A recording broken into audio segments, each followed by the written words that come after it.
What you're becoming requires letting go, and not in a soft, poetic, surface-level way, but in a deep, cellular, identity-altering way that asks you to loosen your grip on everything you once believed was necessary for survival, because growth is not about adding more to who you are but about subtracting what no longer aligns, shedding layers of conditioning, expectations, attachments, fears, roles, and narratives that once protected you but now confine you, and this process can feel disorienting because the mind equates familiarity with safety even when that familiarity is rooted in limitation. So when life begins to shift and the old patterns start cracking, when relationships change, when ambitions evolve, when habits no longer soothe you the way they used to, when the goals you chased no longer excite you, you may interpret it as loss, as instability, as something going wrong, when in truth it is evidence that your internal architecture is being renovated to support a larger, more aligned version of yourself. And renovation is messy, it requires tearing down before rebuilding, it requires dust and noise and temporary discomfort, it requires standing in rooms that feel unfamiliar and resisting the urge to run back to what is known simply because it is known. And one of the hardest things to release in this transformation is identity, the story you have told yourself about who you are, the roles you mastered in order to be loved, accepted, or safe, the strong one who never asks for help, the agreeable one who keeps the peace, the achiever who earns worth through productivity, the caretaker who neglects their own needs, the quiet one who avoids conflict, the perfectionist who believes mistakes equal rejection. And these identities once served a purpose. They helped you navigate environments where adaptation was necessary, but what once protected you can quietly become a cage, because you cannot expand while clinging to a version of yourself built for smaller rooms. And so becoming demands that you release the need to be understood by everyone, the need to over-explain your boundaries, the need to shrink so others feel comfortable, the need to hold on to relationships that are rooted in who you were rather than who you are growing into. And this can feel like betrayal even when it is alignment, because not everyone will evolve at the same pace or in the same direction. And some connections were formed around shared wounds rather than shared wholeness, around coping mechanisms rather than consciousness. And as you heal, as you gain clarity, as you raise your standards for how you speak to yourself and how you allow others to speak to you, certain dynamics will feel heavy, certain conversations will feel repetitive, certain environments will feel draining, and letting go of them does not mean you lack loyalty or compassion. It means you are honoring the trajectory of your own growth, and growth often requires solitude for a season.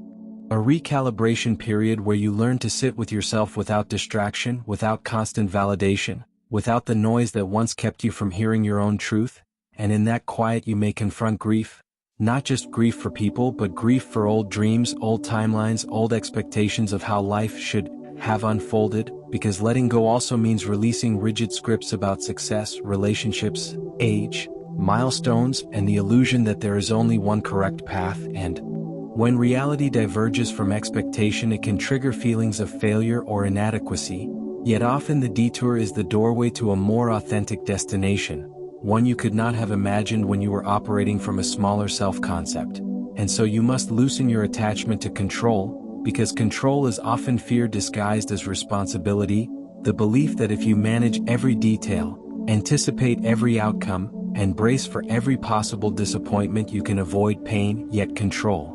constricts possibility, it narrows your field of vision, it keeps you clinging to certainty instead of stepping into potential. And becoming requires courage, the willingness to act without guarantees, the willingness to be seen in transition, the willingness to make decisions that not everyone will understand. And along the way you may have to release habits that once numbed you, overworking to avoid feelings, overthinking to avoid action, people-pleasing to avoid rejection, procrastinating to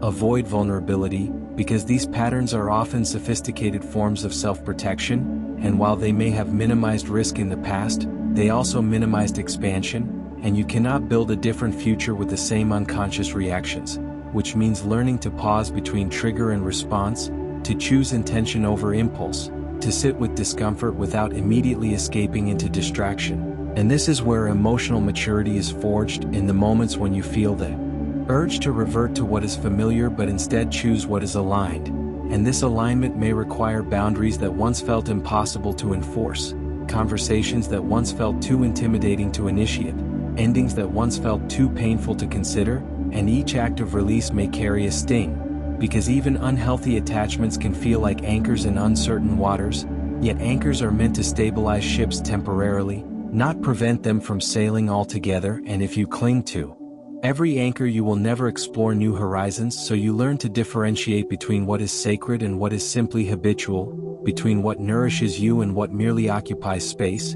between what resonates with your evolving values and what reflects outdated conditioning. And this discernment deepens as you practice self-awareness, as you question your motivations, as you notice where you are acting from fear versus authenticity. And authenticity often feels riskier at first because it requires visibility, it requires saying what you mean and meaning what you say, it requires accepting that not everyone will approve of the version of you who no longer tolerates disrespect, who no longer overextends, who no longer laughs off what hurts. And yet the approval you lose externally is replaced by a steadiness internally, a quiet confidence that comes from self-trust. And self-trust is built each time you honor your intuition over external pressure, each time you follow through on a promise to yourself, each time you choose long-term alignment over short-term comfort. And as this trust strengthens, the fear of letting go begins to soften, because you realize you are not falling into emptiness, you are creating space, and space is fertile. It allows new relationships to form that reflect your current values, new opportunities to arise that match your expanded capacity, new habits to take root that support your well-being. And even though what you're becoming requires letting go not just once but again and again, in deeper and more refined ways, because growth is layered and every new level of awareness reveals another attachment you didn't realize you were still gripping, another subtle fear disguised as logic, another outdated belief woven so seamlessly into your personality that you mistook it for truth. And in this second unfolding, you begin to recognize that letting go is less about dramatic exits and more about internal